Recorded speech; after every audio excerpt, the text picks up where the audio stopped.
ভাই, আমরা সবাই মারা যাব, এই কথাটা কি আপনারা বিশ্বাস করেন?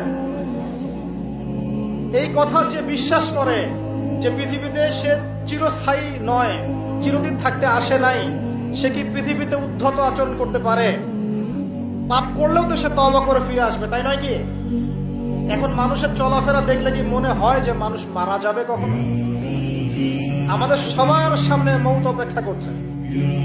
এই যে আমরা এখানে যারা বসে আছি, আজকে থেকে হয়তো 50 বছর পর কেউ থাকবো,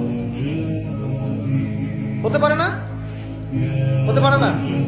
50 বছর অনেক বেশি বলেছি আমি, দেখেন না সামনে কি হয়। 100 বছর পর এখন পৃথিবীতে যারা বেঁচে আছে, এখন 100 বছর পর এর কেউ বেঁচে থাকবে না। প্রত্যেক 100 বছরে জেনারেশন চেঞ্জ হয়ে যায়, জানেন? তো মানুষের চলাফেরা দেখলে মনে হয় মানুষ এখন মৃত্যু